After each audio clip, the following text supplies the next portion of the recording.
Okay, I think we have hit 3 o'clock. Today is January, or it's not January, July 23rd. Welcome.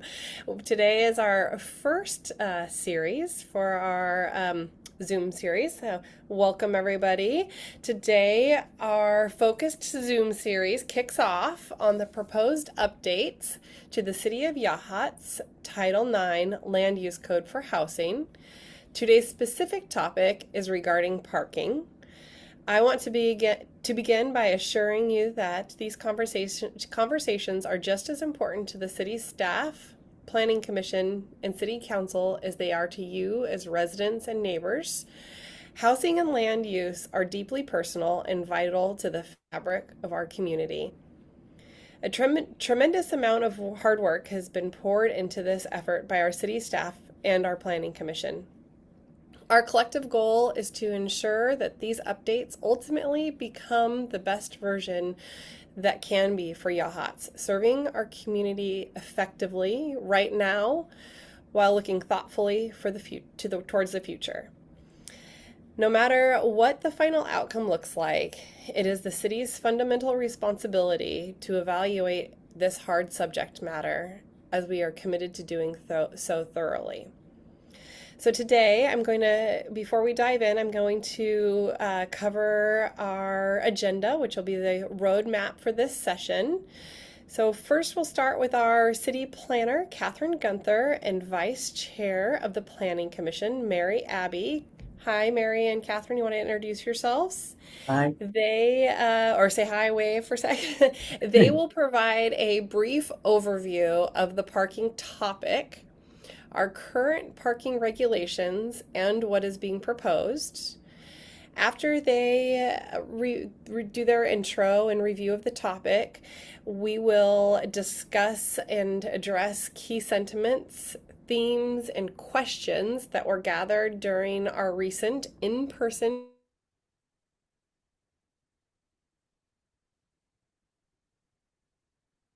Ooh.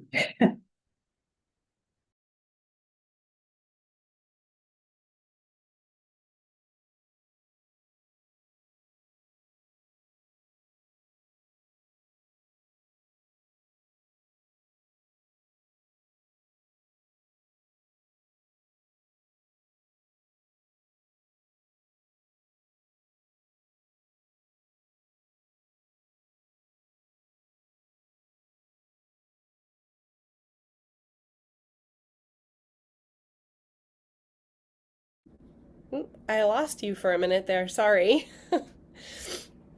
So you can raise your virtual hand and um, you can speak then. City staff will track as hands are raised and ask you to share your thoughts and speak. And we will also then be keeping track of the chat box. If somebody is not comfortable maybe speaking up, you're welcome to enter your thought, your comment, your question into the chat box, and a city staff member can keep an eye on that and read that comment out loud. We want to make sure that this is a productive and meaningful as possible. So for a few ground rules for the sessions is that we really want to make sure that there is space for all. If you are naturally more inclined to speak up or you have already shared your thoughts, we do kindly ask you to take a step back and ensure that everyone's voices have the space to be heard. Please be respectful. We are all here to learn from one another and have a conversation. We ask that you share your thoughts, concerns, or questions in a way that can help this work grow and evolve and focus on constructive solutions.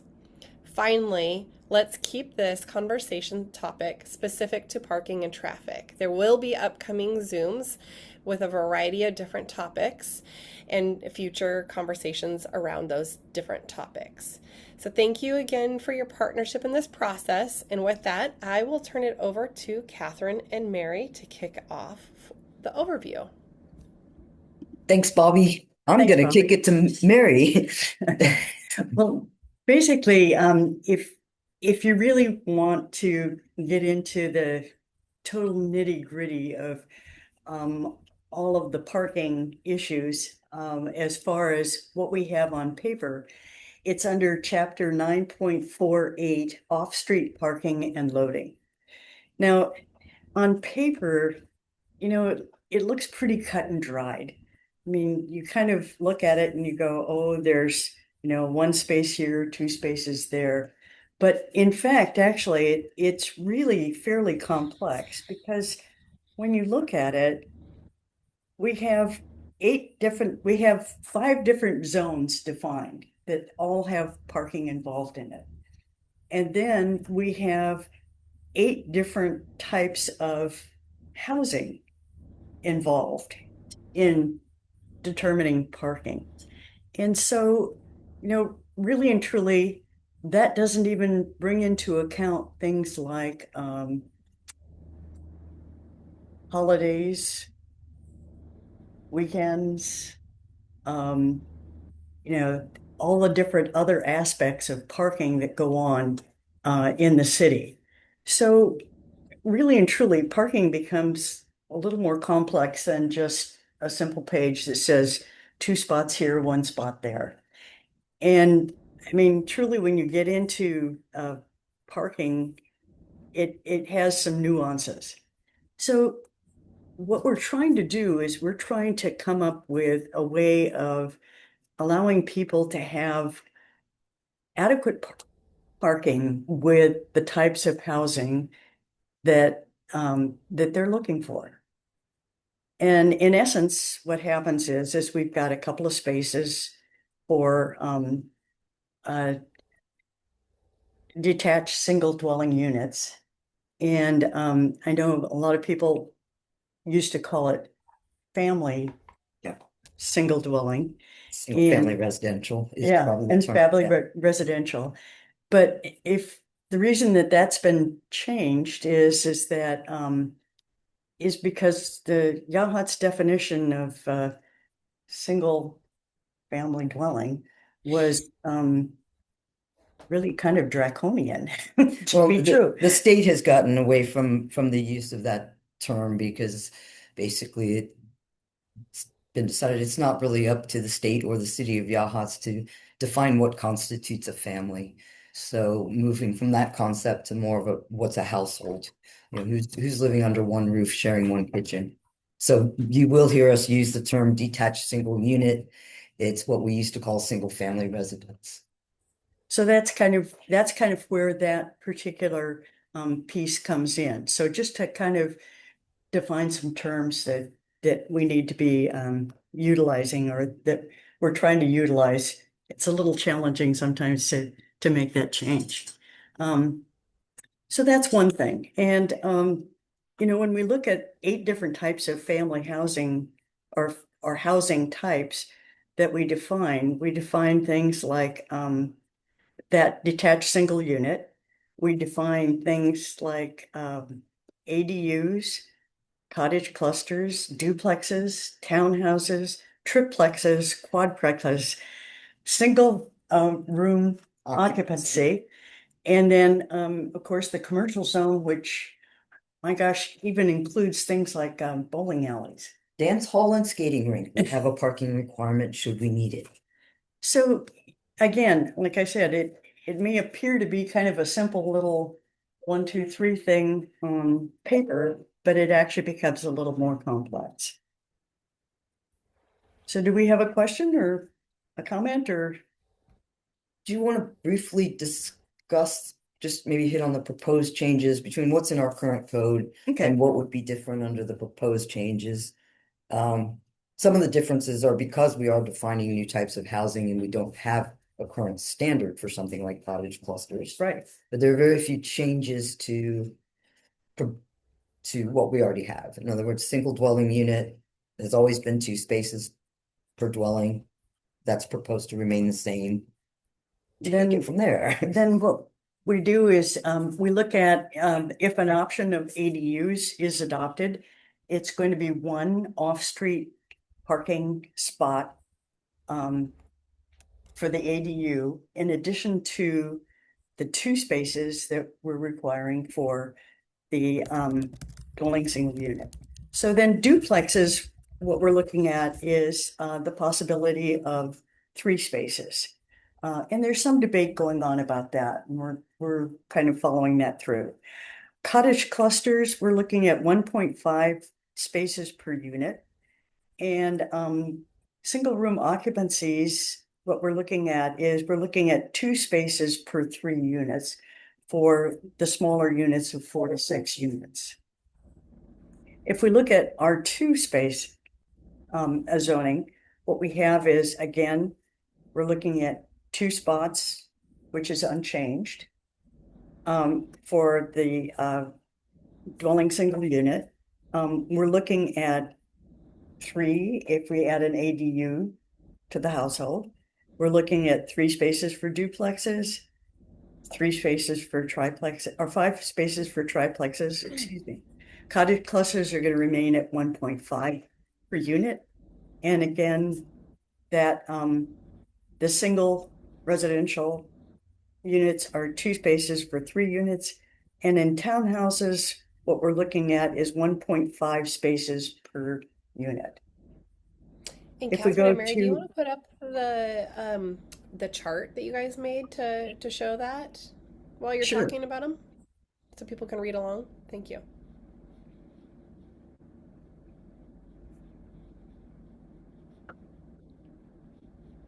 if we go up to an R3,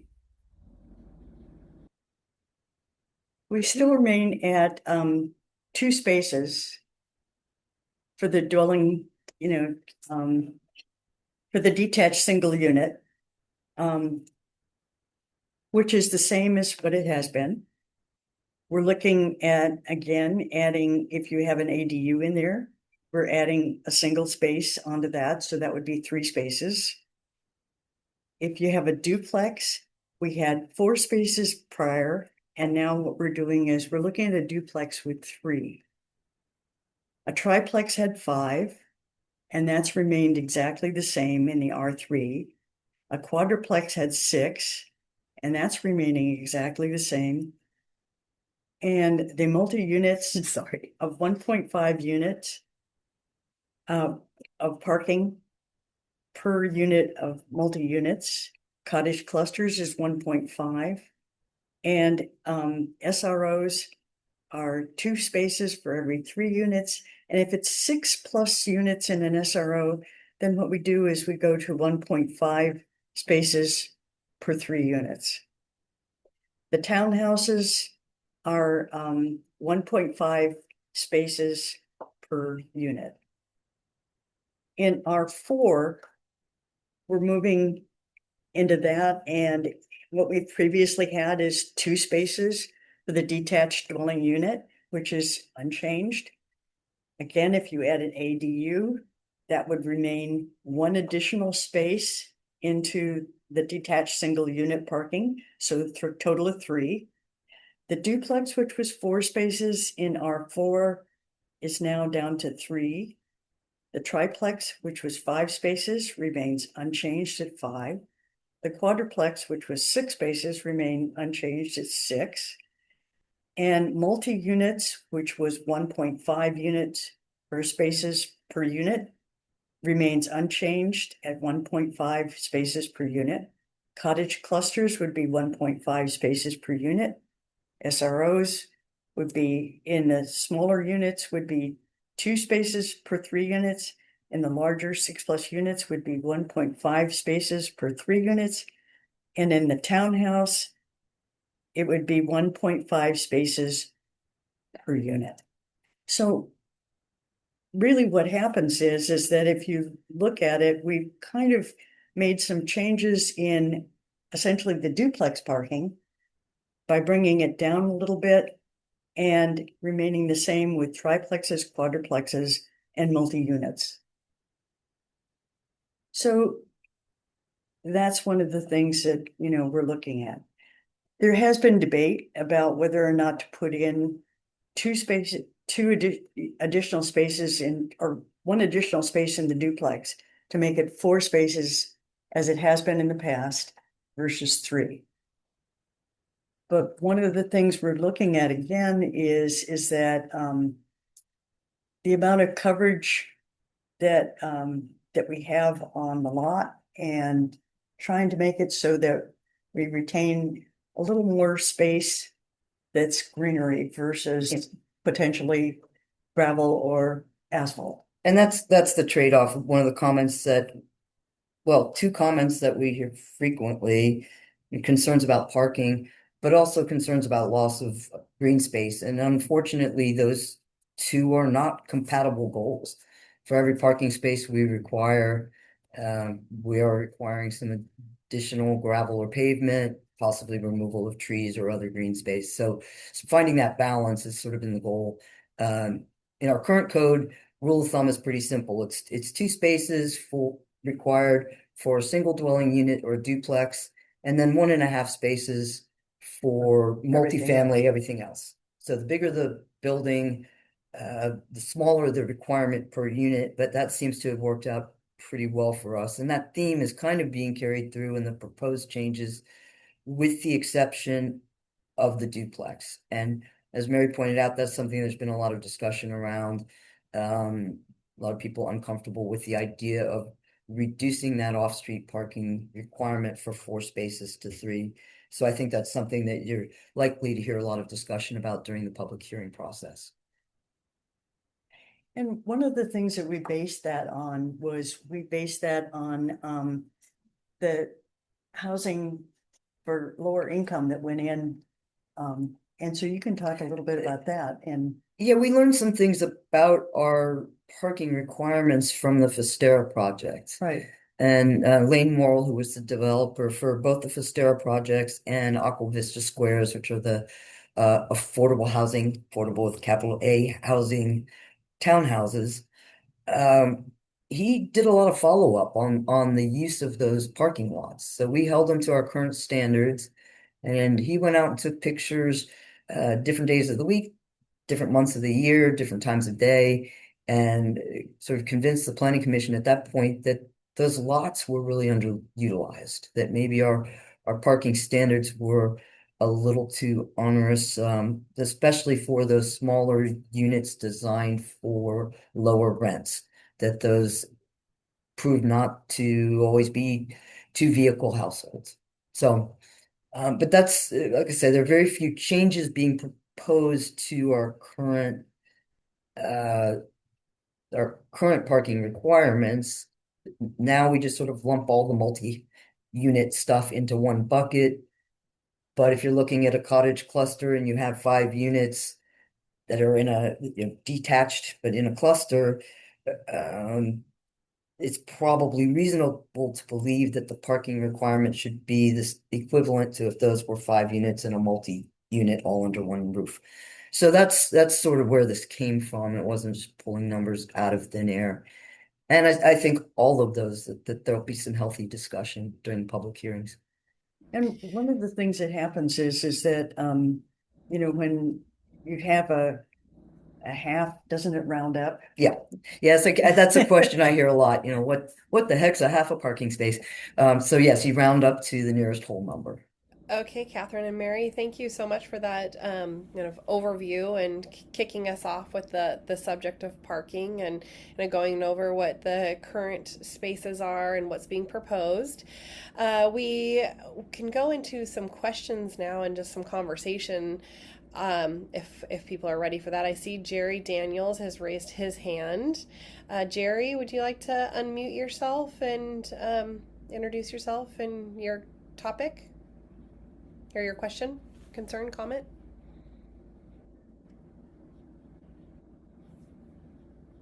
And I'll leave it to Mary and Catherine. Can you hear me now? Yes. My question is, somewhere there must be a definition of what a space is. Is that to hold 3 Ford F-350s or 3 Miatas? There must be some kind of definition. And that is a good question. We define a space as 9 feet wide and 18 feet deep. What was that again? 9 feet wide, 18 feet deep. Thank you. Sure. We don't put height on it though.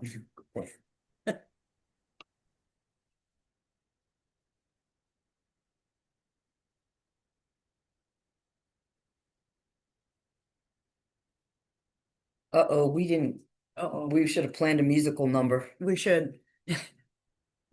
I don't see anybody else's hands up yet. Um, So we can maybe talk a little bit about some of the topics that were brought up at your station, Mary, during Sure. the community engagement event on the 14th, where we had quite a large attendance and you had some good conversations. Maybe you could draw from those a little bit until we Well, see another hand pop up. well, one of the questions was that about walking ADUs.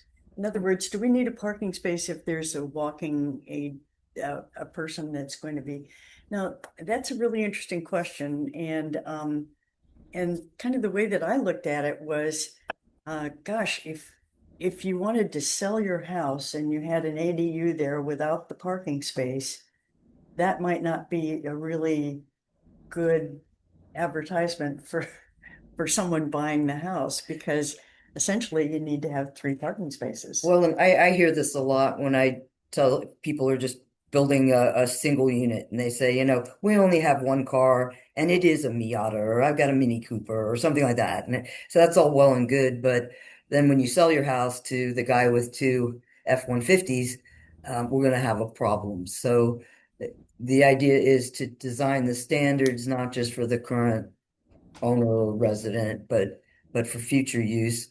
The other thing is it's really hard to enforce if somebody says, I will only rent to people who don't have a car. Well, then we don't really have a way of knowing if that person's parking on the street somewhere else and just not bringing the car home. Um, Other cities have tried some things that work but require a little more enforcement. For example, resident parking stickers. So we could have a system where we only issued an on-street parking sticker to people who had a reason to have one, but then we have to have somebody to go and police that. So when we're talking about parking now, we are talking strictly about off-street parking, meaning outside of the city right away, somewhere on the private property, on the lot itself. So those are the requirements that we're talking about. And there's sometimes some confusion about that, but if people have bright ideas about how we could uh, use any kind of on-street parking, I just can't figure out how it works from an enforcement standpoint. At one point, there was a proposal to give people parking credit if they had available street parking in the neighborhood. Well, that's kind of a little too subjective. Looks like we have a hand up from SM. Go ahead and share with us what you're thinking.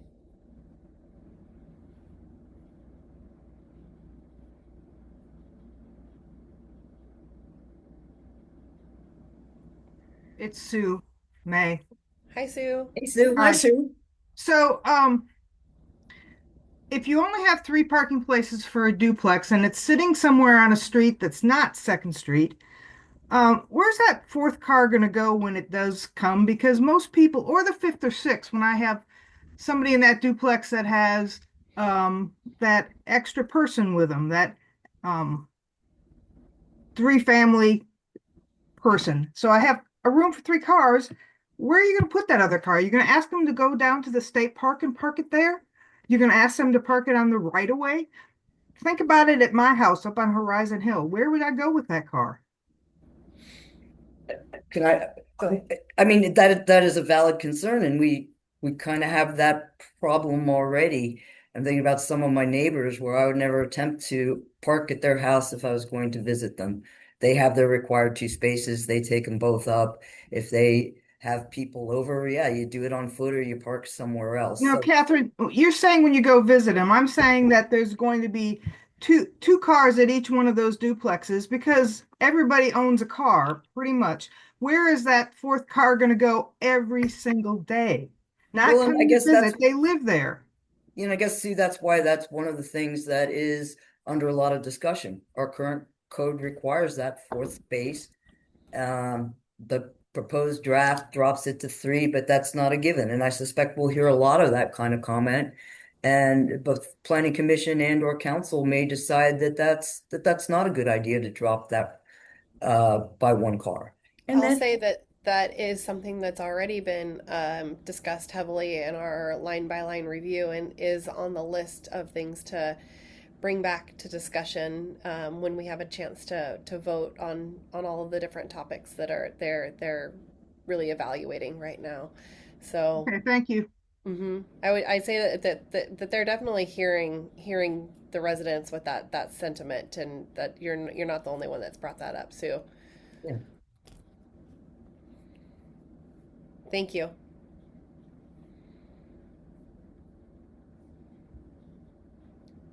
Now, one of the things that I did in preparation for this was I read through the 2022 parking study that was done, and that was actually covered kind of the downtown area, or what did they call it? The blast zone. The blast zone.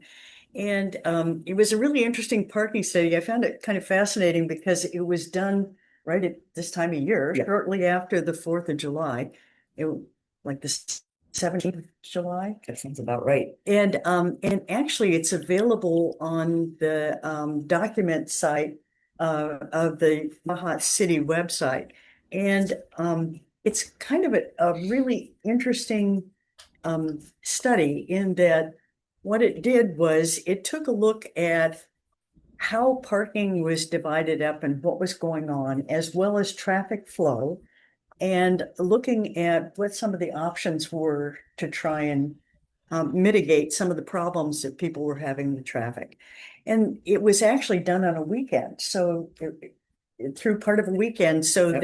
that the some of the issues that people have brought up about parking with things like holidays and weekends really were somewhat addressed with this.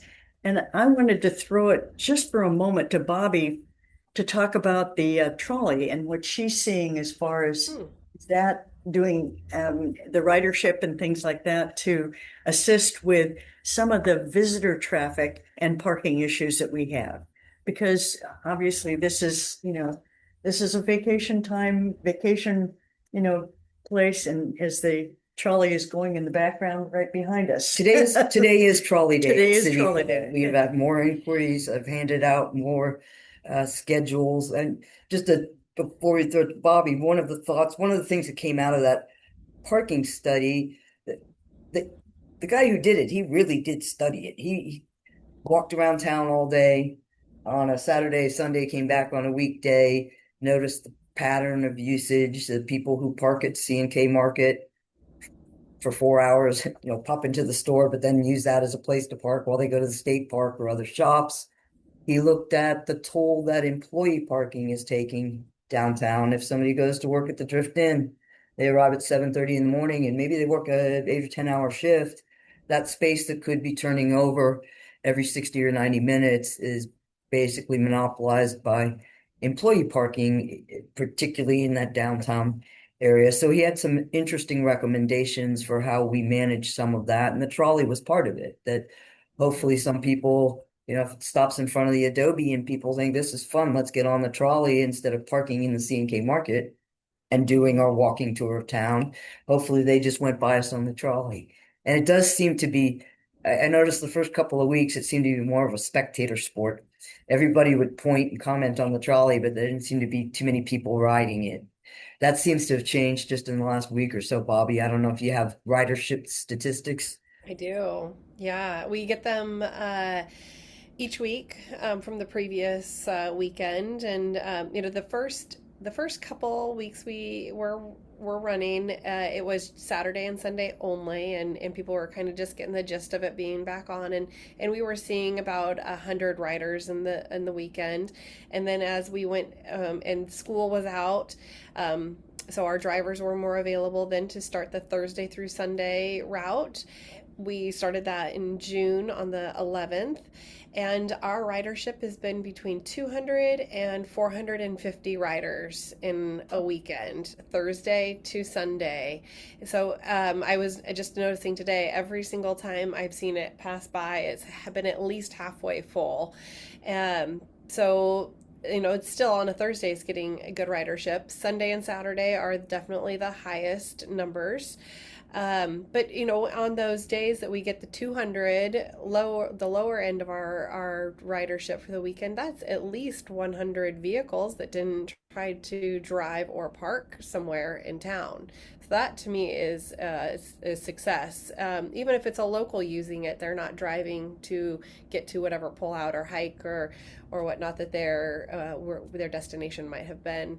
I am hearing from a lot of hoteliers that their guests are absolutely loving it and utilizing it. The Overleaf and the Adobe are the most popular get-ons, load spots, along with City Hall, and Cape Perpetua is the most popular offload spot. There are a lot of times where the rider will drop people off to hike, and they make sure they've got a plan for when they're going to be wrapping up their hike and when they're going to pick them up on the next route, or the either next loop 1 hour, or the couple loops in 2 hours. So they kind of coordinate it with the people that they're dropping off. So it's been very successful, and I look forward to watching it continue to develop, and people to start planning their trip around it even more than they already are. So it's been great, and definitely reducing the amount of people that are getting in their vehicle and driving into town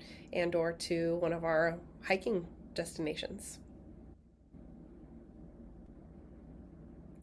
I'll say the next goal is to work with trying to support some of the staff, the hospitality staff, maybe from needing to park right near their place of work, and being able to try to help get them maybe a park and ride type situation.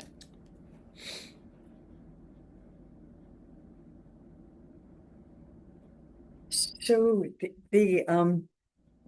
the other thing that's kind of going on that people were talking about was 4th of July and holidays, special events that were occurring, and how challenging that was. And I really kind of thought about that a lot, and I recognize that the that can be a real challenge, and maybe one of the things that could happen is that on that wonderful sign that we have out in front of the Commons, we could put up a sign with some, because that sign does rotate, we could put up a sign with arrows showing how to get to a parking lot or a parking place that was available. Because I think a lot of people, even though the signs are up, they're a little challenging to see, and I know that when I don't have parking karma and I'm looking for a spot, I can get pretty frustrated and distressed, and not really visualize small signs easily. And so I'm thinking maybe those kinds of things are something that not necessarily to do with the planning commission, but things that could be done within the city or within ODOT that could, help us out on some of those kinds of parking things. That was one of the recommendations from that 2022 parking study, that he pointed out that we weren't making the best use of some street parking that we already have. So for those of you who were around before that, you may have noticed the striping that went in on West 4th Street, Pontiac, that neighborhood, along with some signage on the highway directing people to that. I have to admit, I was talking to somebody about how we needed signage on the highway, and I was looking out the window at City Hall, and I thought, oh, there's actually a sign there. It was so not eye-catching that even though I was sort of waiting for it to happen, I didn't notice it. So a little more colorful, that's what they'd recommended, maybe some branding so that people know, with the city logo, public parking this way. Catherine, we have Lauren Castellino raising her hand. Oh, good. Go I'll ahead, wave back Lauren. at her. Hi, everybody. So I'm appreciating this presentation and the information contained in it and the thought that's gone behind the information contained in it, the choice making. And I love what's happening with the trolley. And I have a number of comments. So I heard, sharing the meeting time. And so just let me know if you feel like I'm asking too many questions at once. Um, I wondered if the parking study that was done, I think you said in 2022, was at all of the residential areas. No, so it was particularly focused, and if you see it online, there's actually a map that will show you the outline of the study area, Okay. but it stopped, but it didn't go east of 101, Yes, you said just to King. to King. Did not go all the way to the north end of town, but No. there's the map there that shows the focus area of the study. We went down to the end of And- Ocean View Drive and Yeah. that way. Because it really was primarily designed to help us to think about alleviating congestion in the downtown area. Okay, so that becomes a concern then when all these housing code changes affect every one of the residential areas and are actually, in most places, reducing what off-street parking is required while increasing the density of what is perhaps being built or added to in the residential areas. So, Actually, in fact, we aren't really reducing the number of parking spaces except for possibly, and still in discussion, because remember, this is a process where we've got a draft and we're working through it and listening to what you're saying. But we haven't come to a final decision on what we're doing as far as duplexes and that's primarily the biggest change right there. Maybe the thing that's sort of buried in part of my math brain, but we aren't reducing or drastically reducing the number of spaces required per unit, but we are making it possible to put more More units on units. the same landmass. Right. So thank you, Catherine. That I think is a very key part of the consideration that those two things need to be considered in tandem. yeah, and that is true, and that the parking study that we did would not have looked at places like, I spent a lot of time talking to folks on Aqua Vista. We've had some comments from people on Driftwood, concern about excuse me, street parking where there really isn't any in those neighborhoods, and those were not covered by this study. And the other place too is, you look at some of the narrow streets up above and honest to goodnessly, one of the things that's going to stop a lot of people from putting something in is they don't have enough space. Their house already covers most of the available land space that they're allowed for a house. And so they aren't going to be able to put in an ADU. Or if they do want to put in an ADU, it might be incredibly challenging to put in another space. One of the things I've really been wishing for throughout this process is more actual reliable data. Like, so for instance, with what you just said, Mary, do I have your name correct? I'm sorry. Yes, that's correct. Mary, I'd love to know, like, well, how, given what you just said, how many places does that apply to? And then you have a much clearer picture of what may or may not happen with off-street parking and the parking requirements. And, let me ask you if I think this is also, this is the complexity, right? As you're naming, like, I think you're adding kinds of housing that haven't been allowed in residential zones if the code goes through as proposed. So it's more dense.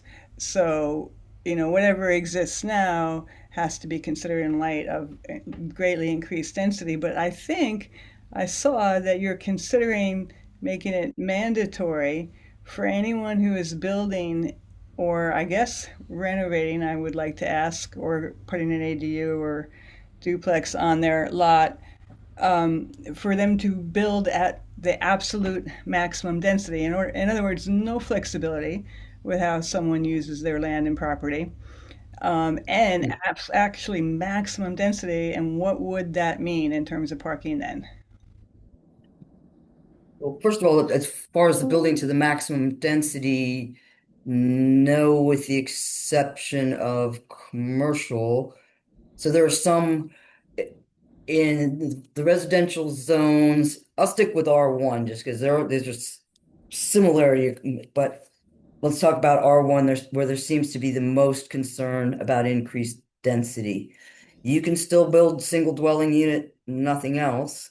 Um, if you chose to build a duplex or a single dwelling unit with an ADU, you would be allowed an additional 10% in lot coverage to accommodate those. But nothing says you have to build to that maximum Oh, density. I know it doesn't. You know, that's part of what has been a bit questionable in my mind is that most, if not all, of the planning commission and perhaps city council members seem to be in R1 zones, and there seems, like, good consideration of R1, and I'm all in favor of that, but I'm thinking that there's not a representation, perhaps, and an understanding of those of us who might be in other zones. And so I did see on a document that was on the city website just a few days ago, it got changed since, but I did see that the reduction in need for parking that was being proposed for R1 got changed back so that it was protecting the need for more off-street parking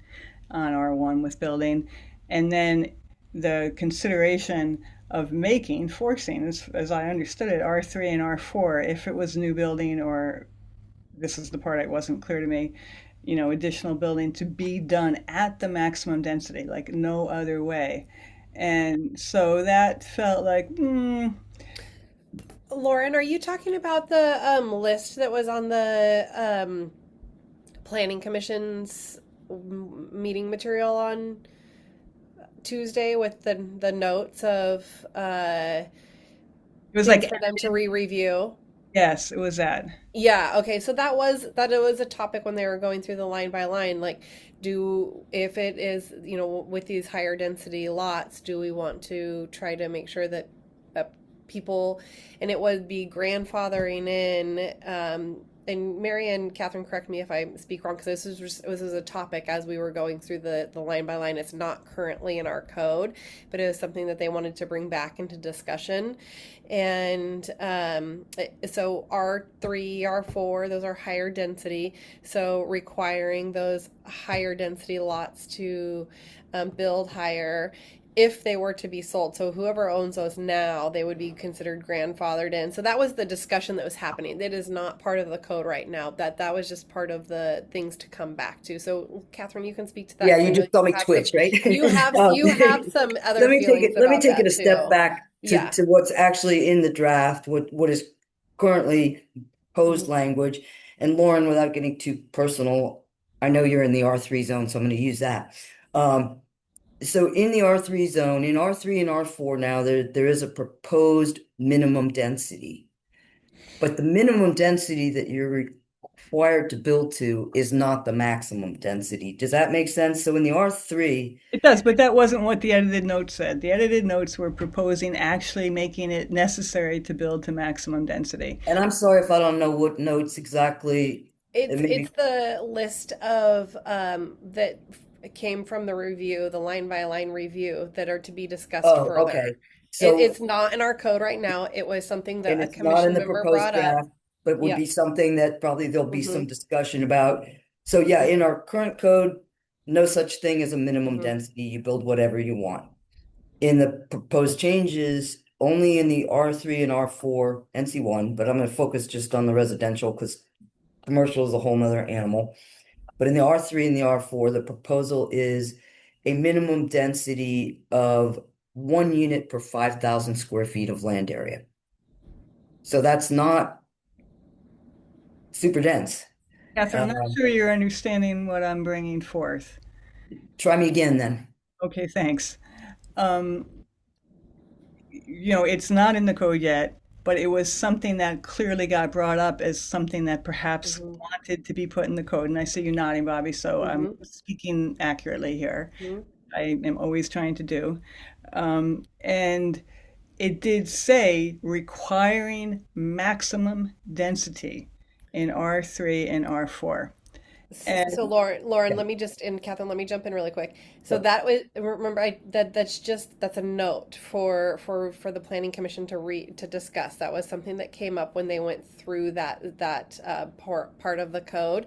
So the next time, so our next planning commission work session, we're working on scheduling now. I think it's going to be for next Monday. They'll continue going through the review line by line.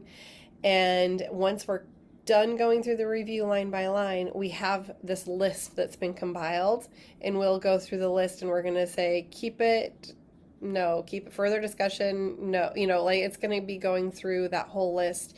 And that was something that was brought up. It doesn't mean that that is for sure going to make it in the code, but it's something that they want to discuss further when we're done with the line by line review. and Lauren, I'm sorry if I was being dense. Uh, that is something that was on the list of possibilities in the very early days of the work on this. And anybody who was weighing in at that point said, horrible idea. That was consensus that, and I can't imagine if somebody, bought a lot with the intention of building their home and their home only, and we say, congratulations, welcome to the neighborhood. Now you get to be a landlord. I right. don't think that's going to be a real popular approach. So apologize, I missed it in the notes. It's been there before. It is not in the draft for a reason, and I look forward to further discussion of it during the public hearings. So, Well, that's another question. I keep hearing public hearings. So is that after you sent it to the DLCD, if that's what it is? yes, correct. Yes. So that's confusing to me because once it's been sent, like it's really pretty far down the line in terms of this is what the city's going to adopt. And I keep wondering why you're not working with us as a city to have it as refined as possible before you send it that way so that like what I'm bringing up now doesn't get put into the code and have to be voted down, but rather What are is you, Well, what are Lauren, you doing tomorrow at 3? like Because I think that's pretty much the topic for tomorrow's session is sort of the process, how we're doing it, why we're doing it the way we're doing it. Be happy to talk about that then. right. I I think the other thing that you kind of need to keep in mind, Lauren, there are two things that are happening here.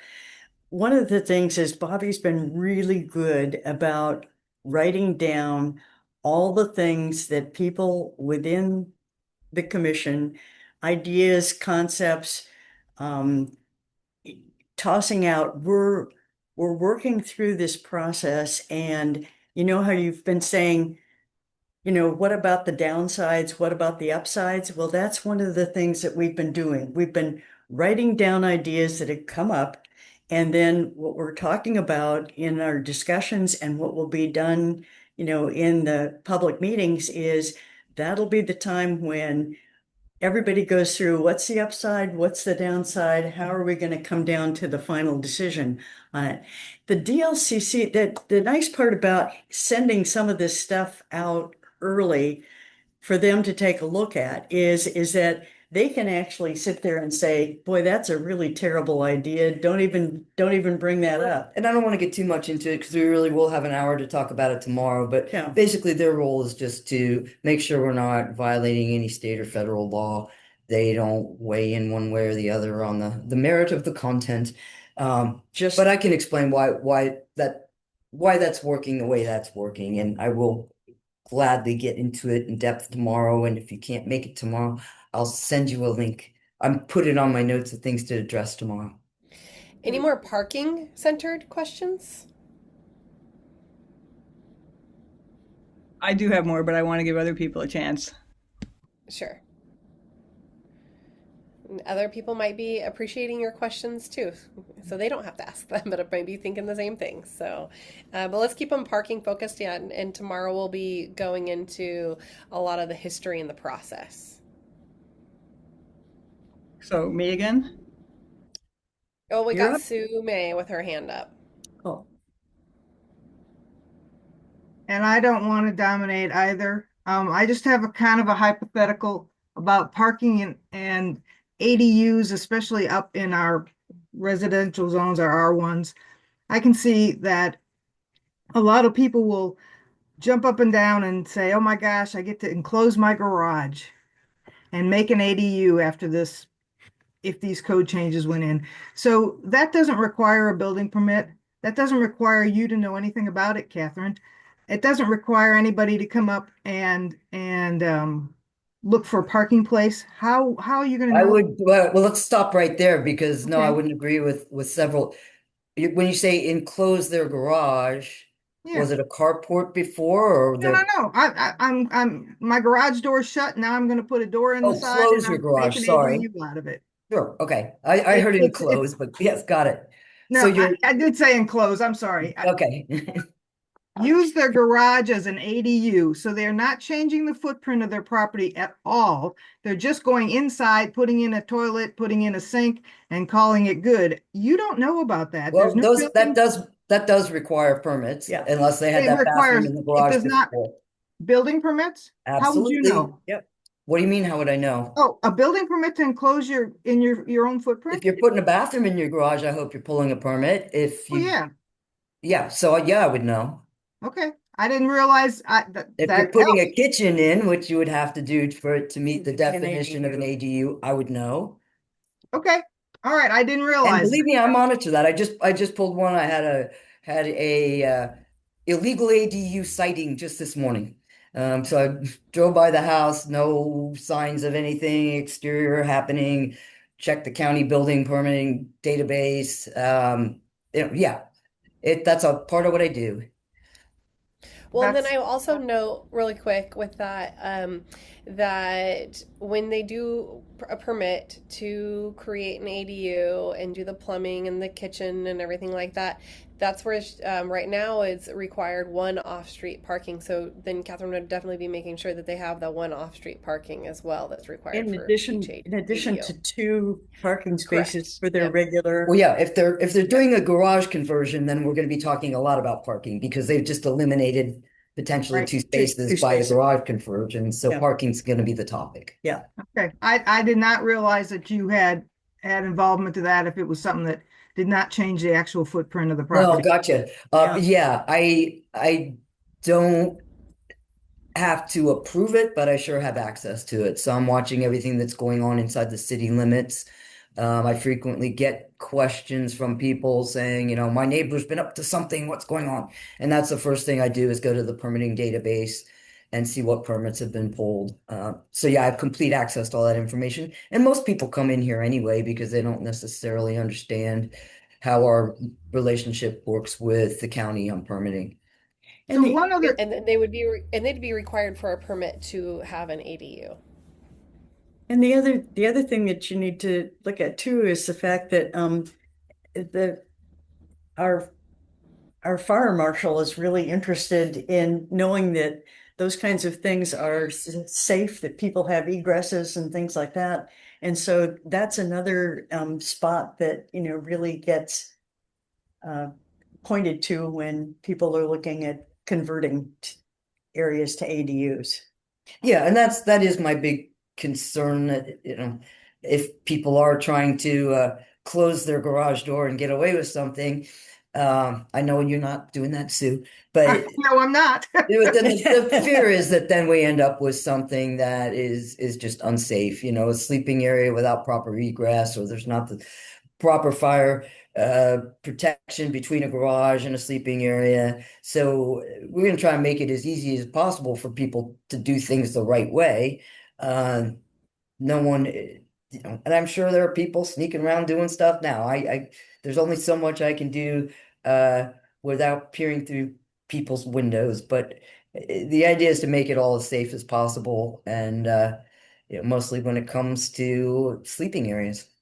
My one other question is, why do you feel like an ADU has only one car? My husband and I are going to go live in an ADU because we're old and we only want a little bit of space. Why do you think we only have one car? The Why do you think assumption anybody owns behind that is that the smaller the living space, the fewer the people living in it. Um, that But it's isn't that also, what downsizing is all about? Is that you go down to a smaller space, but you each have a car. I can't imagine not having a car until they take my license away. well, and so that's me too, Sue. So I have, two required parking spaces and one car, and I could tell you if I had an ADU on my property, I personally would not want to rent to somebody with three cars. It just wouldn't work for me. Um, so yeah, there is an assumption in that. There, the same way there's an assumption in the multi-unit that not everybody in a 10-unit building, that they're not all two-car households. And that assumption is based to some extent on real world experience. In our case, some of what we learned from some of the higher density projects that Lane Morrill did, but it's also sort of a common assumption uh, that we don't all live like suburban households with two cars per family. So you would so would we have some way in the city to police that or know about that? So an ADU has only got one parking place, but now there's two parking cars there all the time because those people each have a car. Uh, I have to snitch on my Uh, neighbor to make that happen or to have somebody come look at it? Or are you going to have a Yeah, situation where you know where all the ADUs are and people and you can patrol it? Remember when Don Nesquin was the code I enforcer? do He would remember. actually go around and actually do that. That's not the way we do I things. actually like the idea of having kind of an ADU map of like knowing where all of them are so we can Well, and kind we of keep an certainly eye will on it know, with our code. right? Yeah. I mean, there won't be any secret. Do I picture us patrolling those areas? No. Like most of our code enforcement, those kinds of things are complaint driven. If somebody calls us or puts something on the request tracker and says, "Hey, I'm having an issue with the parking at this," we get it a lot with vacation rentals, Vacation for rentals. example. Then we'll respond to that. But no, we're not circling the block, counting cars. And I don't know that we need to. People are not shy about letting us know if they're having a parking issue or noise issue or um, any other issue. But um, yeah, I don't know. Again, this is where people have bright ideas of, I really did think a lot about the idea of sort of resident parking sticker in certain neighborhoods. So if you don't have that sticker on your car does not belong on the street. And then those stickers are only issued to people who have some business parking there, which is a great idea. A lot of big cities do it, but then you have to have somebody driving around looking at people's bumpers. Hmm. I do like the idea of kind of, when as we're permitting ADUs, knowing where they're at so that if we need to, just be keeping an eye on it, not policing it per se, but just knowing is not a bad idea as we move forward. If this all moves forward, is something to take into Sorry, I'm trying to consideration. picture how we would not know, but it's me. I promise you ask, I'll um, tell.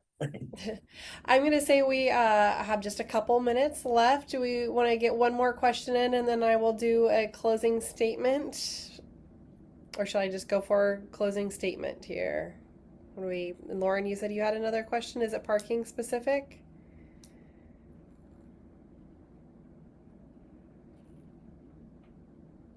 Nope. Okay. I'm gonna go Well, ahead and work towards closing us off here since we're at 3:58.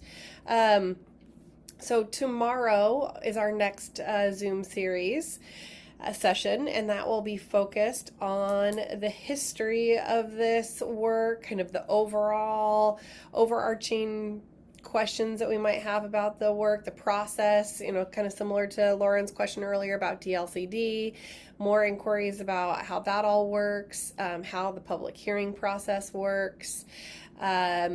Also, there's been a significant focus on questions with the CC and CCRs, HOAs, private neighborhood restrictions. We've got some information to share on that. And that's going to be the focus of tomorrow. Again, it'll be at 3 o'clock. And I appreciate the conversation today, Lauren, Sue, and Jerry for raising your hand and having some good conversation. We do want this to be a good conversation opportunity with city staff and planning commission members. We recognize that during our when it comes to the public hearing, when you're going to be able to give us statements, you're going to be able to give us written comments, but we don't have the opportunity necessarily to respond back to you. This is the space where we can do that. Also, obviously, in the huge, giant rooms with lots of people, it makes it difficult as well. So that's kind of where we're coming to with this Zoom series. So please come prepared for some conversation tomorrow around the subject of CCRs, history, process, and all things. Thank you for being here today. Have a great rest of your day. Thank you. Thanks, guys. Thank you, Mary. Thank you, Catherine. You bet.